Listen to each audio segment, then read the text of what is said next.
The massive chamber of the Galactic Council fell silent as the hologram expanded above the central table.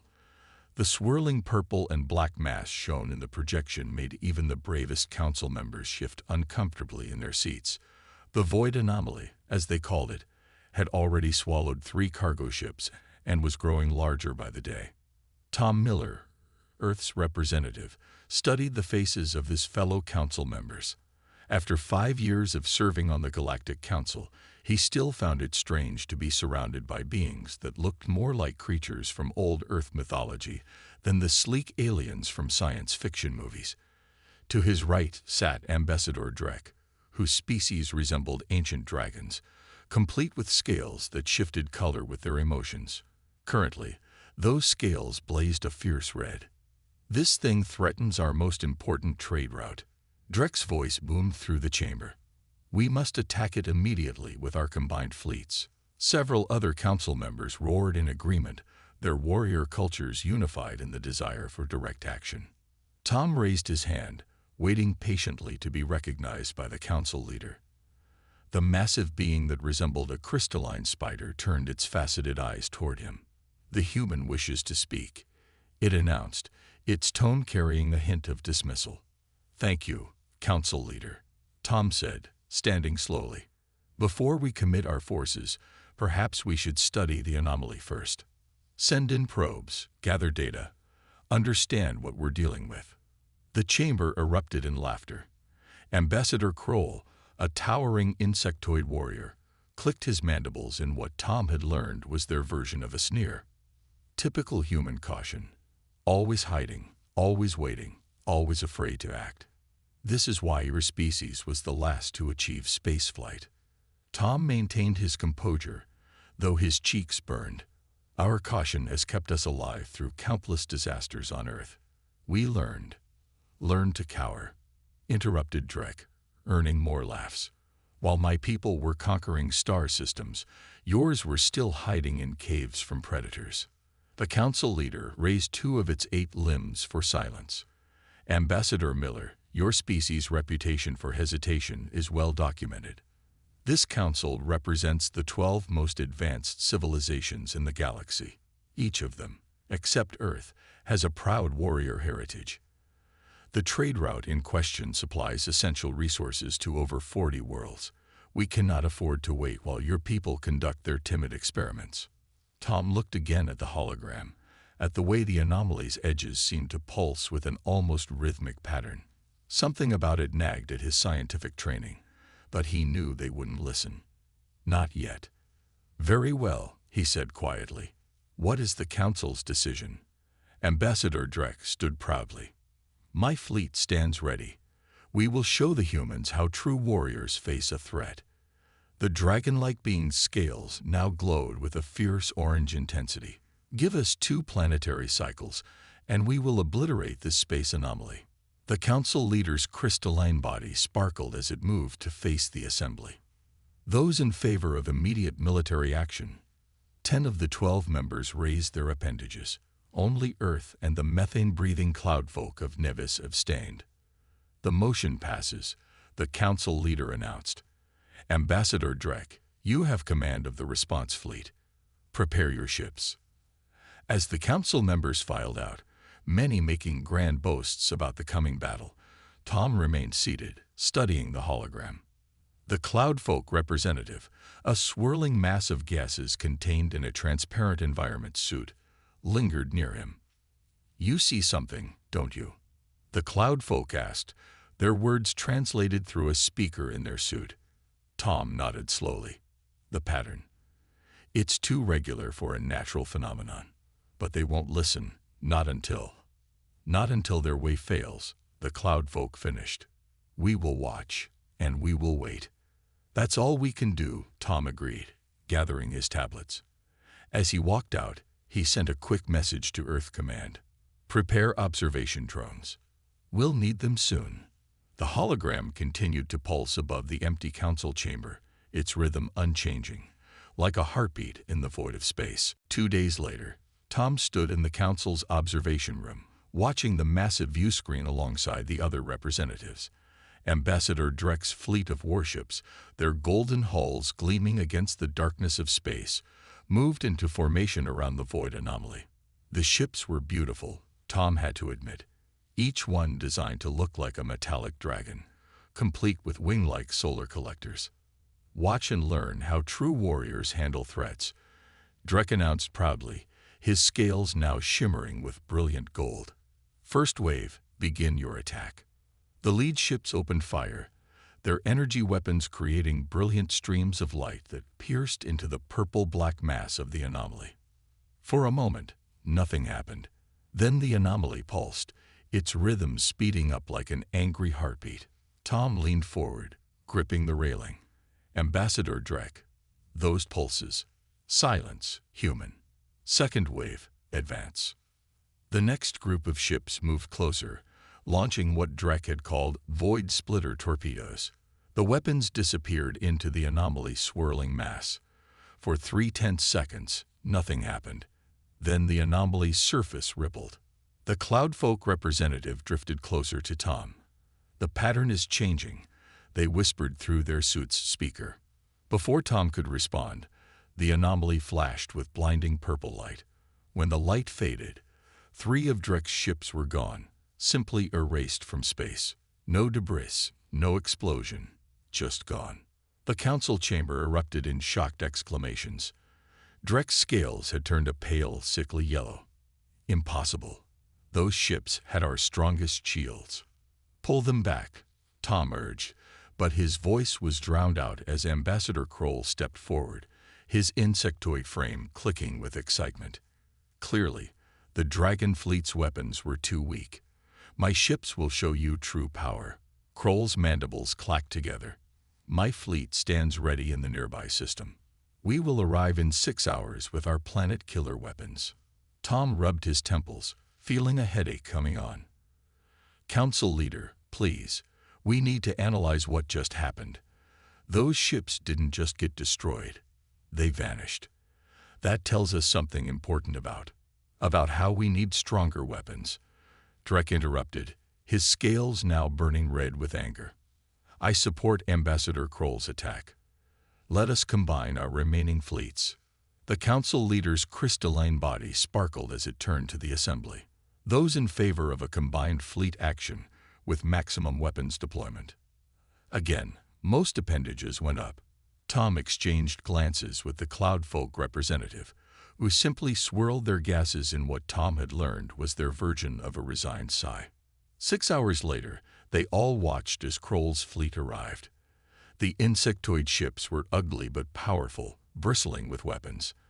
Together with Drek's remaining fleet, they formed an impressive armada of over 50 warships.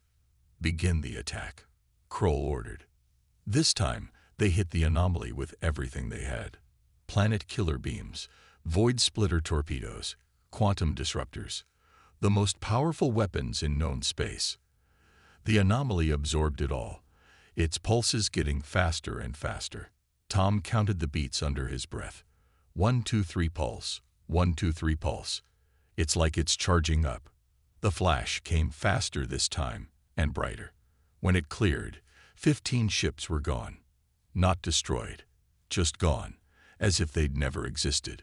The combined fleet fell into chaos, ships scattering in all directions. The council chamber was dead silent. Drek's scales had turned gray with shock. Kroll's mandibles hung loose and unmoving. "Would anyone else like to shoot at it?" Tom asked quietly. Nobody answered. The council leader's voice seemed smaller now. We have lost 18 of our most powerful warships. 2 of our best fleet commanders report complete failure. The trade route remains blocked." Its crystalline form turned to Tom. "Human, you mentioned analysis. What did you observe?" Tom walked to the main display, pointing at the recorded footage. "The anomaly has a pattern, a rhythm.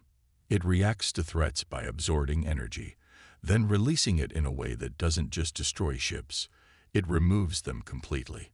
This isn't random chaos. There's intelligence at work here." "Intelligence?" Drek scoffed, but the usual mockery was gone from his voice. "It's just a void in space." "Maybe," Tom said, watching the anomaly's steady pulse on the screen. Or maybe we're just not asking the right questions. Earth has some experience with this kind of research. If the Council is willing to try a different approach. The Council leader's crystals dimmed slightly. We will consider all options. Submit your proposal by next rotation. As the other representatives filed out, many looking shaken, Tom stayed behind, watching the anomaly's rhythm. 1, 2, 3 pulse, he whispered. You're trying to tell us something, aren't you? The next day, Tom stood before the Galactic Council with a simple metal briefcase. The chamber felt different now.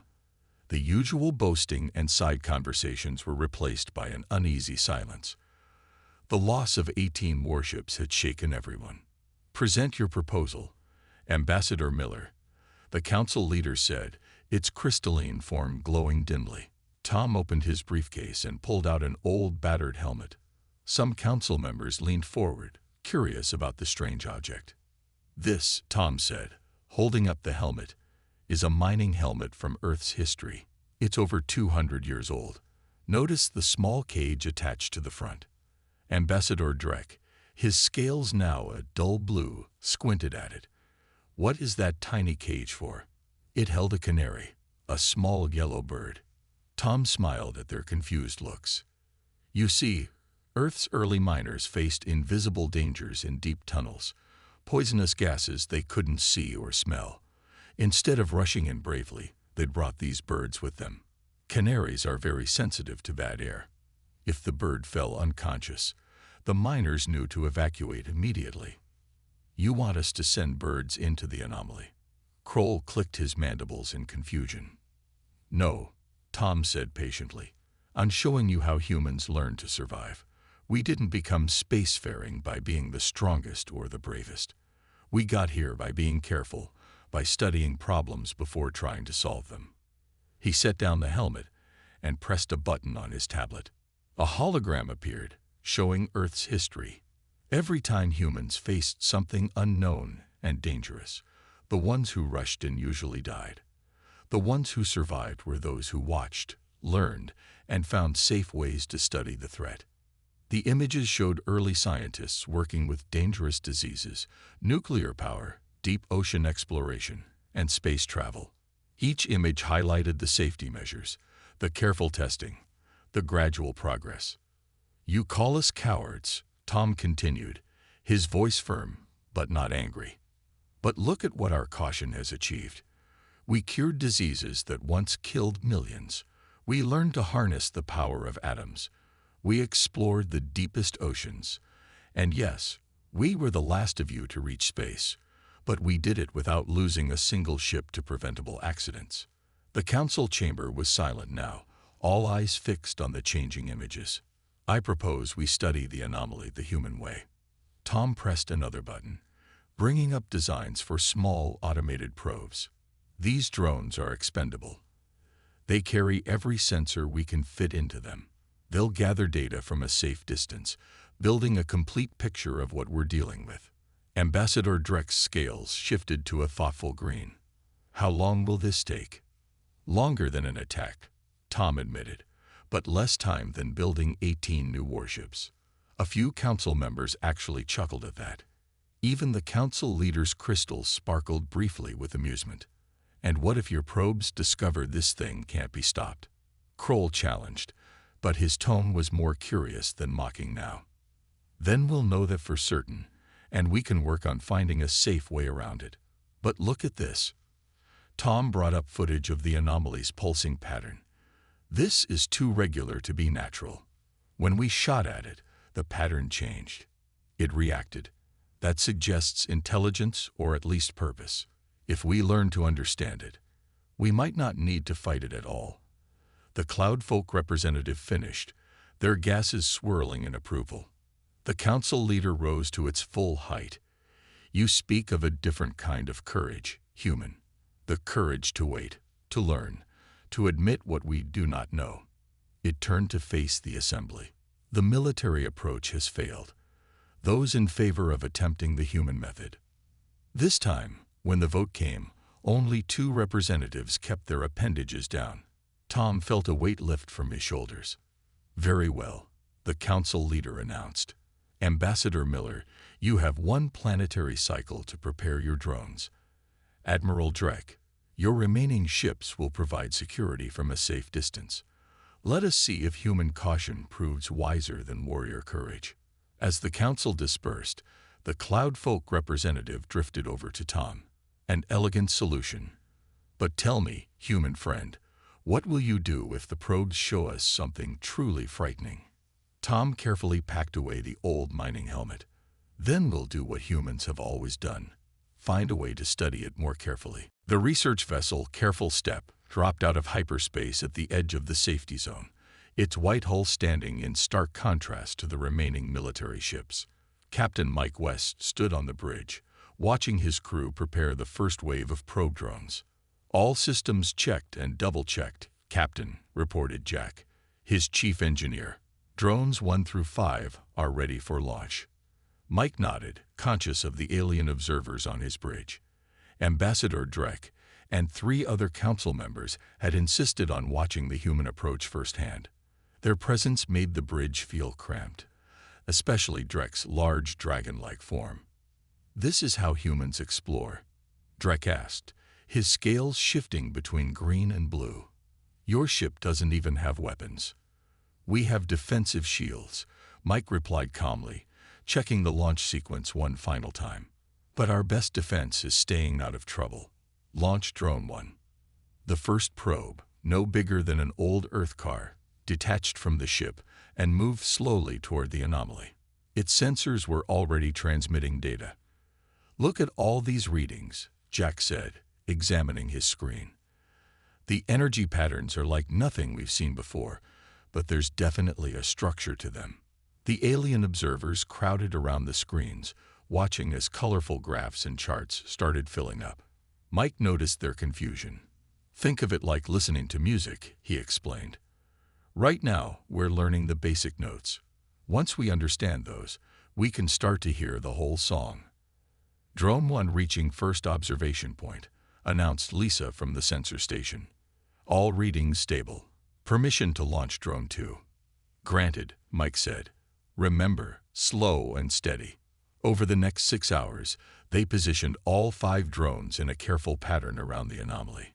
Each one gathered data from a different angle, building a complete picture of the phenomenon.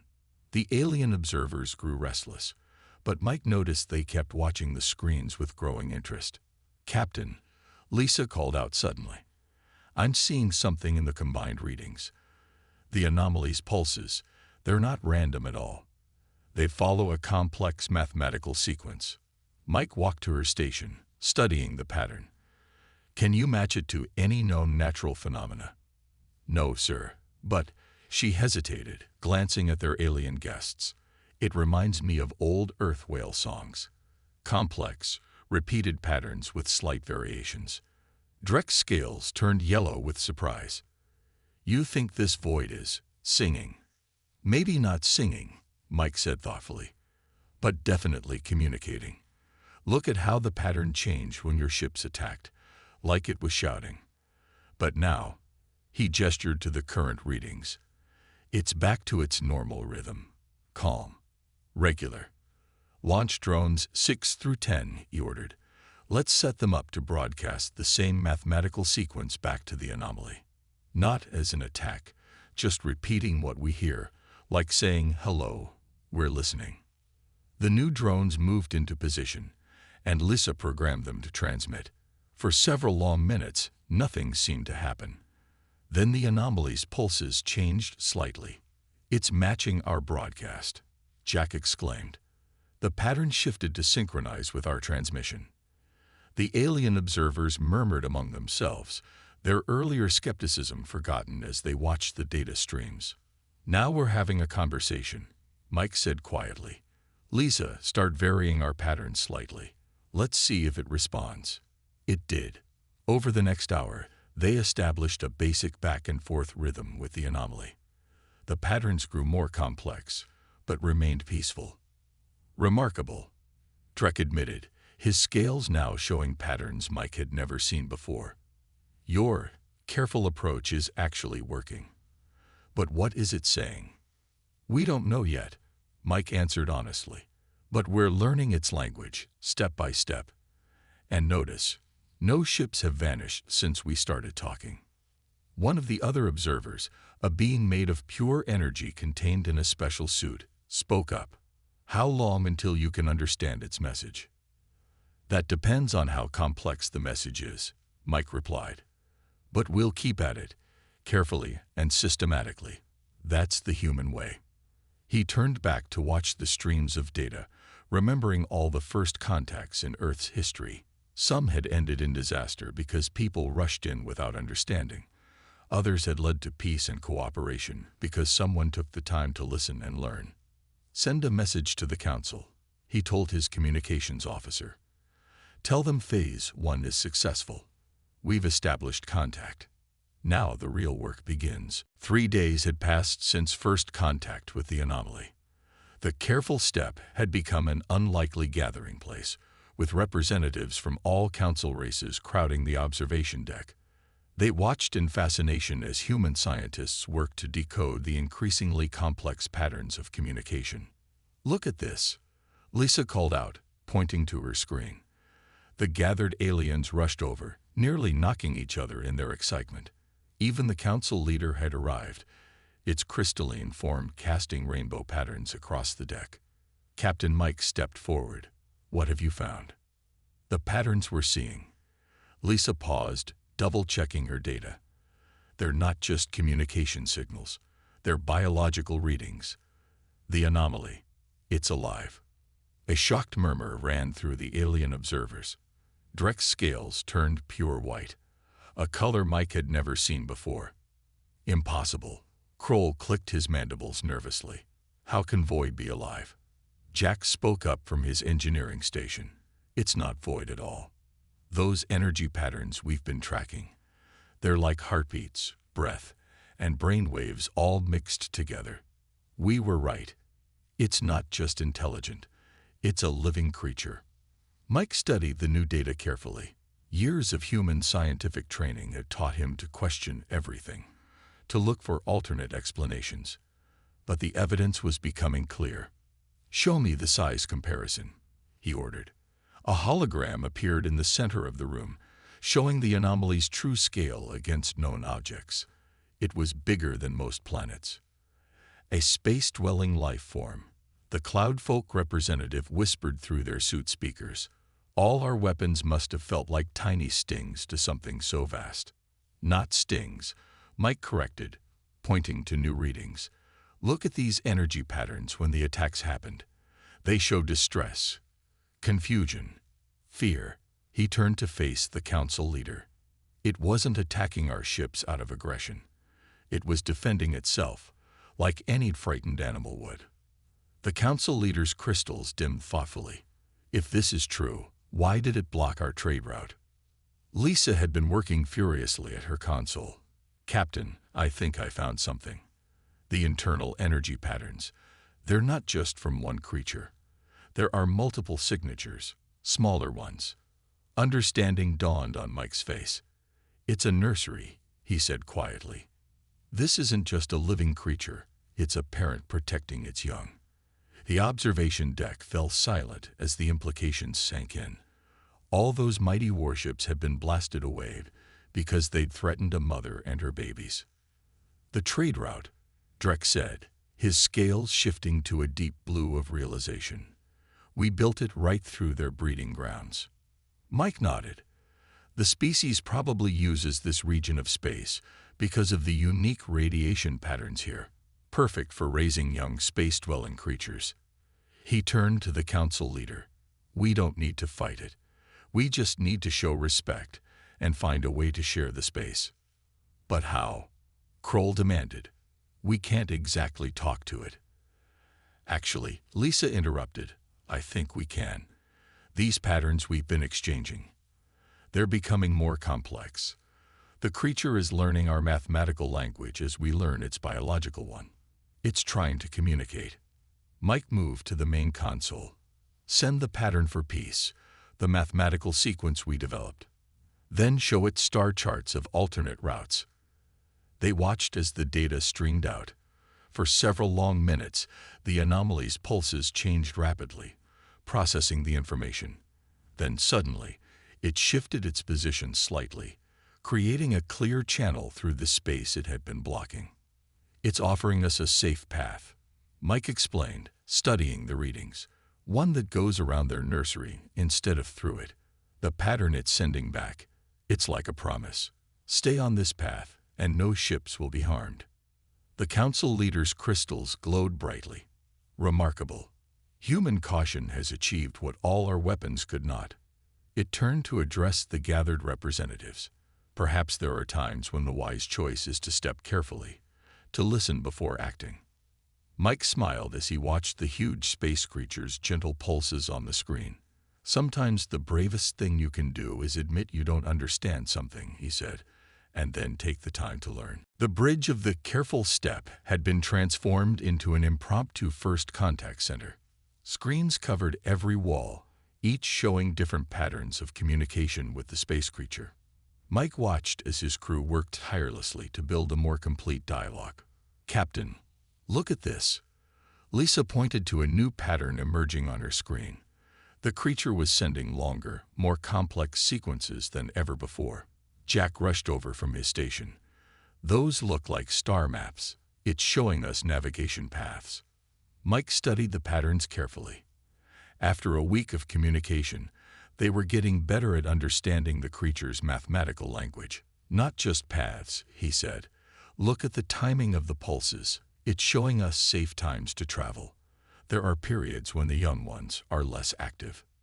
Ambassador Drek, who had barely left the ship since the discovery, leaned forward to look. His scales now showed a mix of blue and green, which Mike had learned meant deep interest.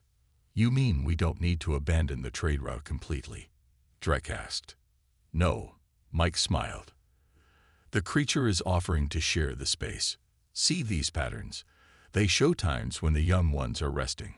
Ships can pass safely then." He turned to his communication officer. "Send back the gratitude sequence we developed." The creature responded immediately with a gentle pulse pattern that they'd come to recognize as positive acknowledgement. "Fascinating." The council leader's crystals sparkled. "It's not just intelligent, it's civilized, willing to negotiate and compromise." Lisa called out from her station. "Captain, I'm detecting movement from the smaller energy signatures, the young ones." Everyone watched as several small anomalies became visible, moving in a beautiful spiral pattern around the parent. The sight was breathtaking, like watching space itself dance. "It's introducing us to its children," Mike said softly, "showing us they aren't a threat." He turned to Jack. "Start recording everything. This is a completely new species. We need to document their behavior patterns, their communication methods, their social structure." "Already on it," Jack grinned. "The probes are gathering data on their energy patterns, movement, and growth rates. Early analysis suggests they stay in the nursery area for about 3 standard months before they're ready to move on." The council leader moved to the center of the bridge. "This changes everything we thought we knew about space. There could be more creatures like this out there." "Probably are," Mike nodded. "We just never noticed because we were too busy rushing from point A to point B, too focused on showing our strength to see what was right in front of us." One of the young space creatures drifted closer to their ship, its pulses synchronized perfectly with their communication signals. Lisa's console lit up with new data. "It's learning from us," she exclaimed. "The young ones are copying our mathematical sequences. They're studying us back." Mike watched in amazement as more of the young ones joined in, creating a complex symphony of mathematical patterns. The parent creature's pulses showed what they now recognized as pleasure and pride.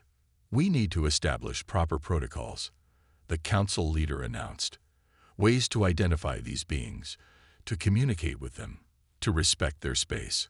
Ambassador Drek, your people's ships will need to be reprogrammed to recognize their energy signatures." Drek's scales rippled with agreement. "We'll create new navigation systems, warning buoys to mark their territory. No more accidents. And we'll need to scan other trade routes, Mike added. Find out if we've built highways through any other nurseries without realizing it. The council leader's crystals glowed brightly. The humans will lead this effort. There.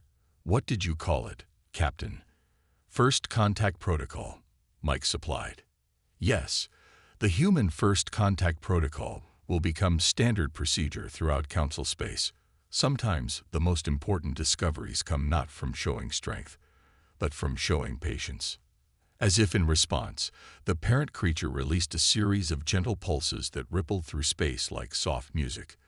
The young ones responded in kind, creating a harmony of mathematical sequences that made all the screens light up with data. They're not just communicating, Lisa said in awe. They're celebrating. We've made friends with a species that exists in the void itself. Mike smiled as he watched the beautiful display. And all it took was the courage to be careful. 1 month later, the Galactic Council chamber looked very different from before. The usual grand military displays had been replaced by scientific readouts and star charts. At the center of it all stood Tom Miller, presenting the final report on the space creature incident. As you can see, Tom said, pointing to a detailed map, we've identified 3 more space-dwelling families in Council territory. Thanks to the communication methods we developed, we've already established peaceful contact with each of them. The Council leader's crystals glowed with approval. And the trade routes. All successfully adjusted, Tom smiled. The creatures are actually helping us now. They've shown us faster paths through space that we never knew existed. Our ships just need to follow their guidance and respect their boundaries. Ambassador Drek, his scales now permanently showing new patterns of blue and green, stood up. My fleet has finished installing the new detection systems. No more accidents. No more lost ships.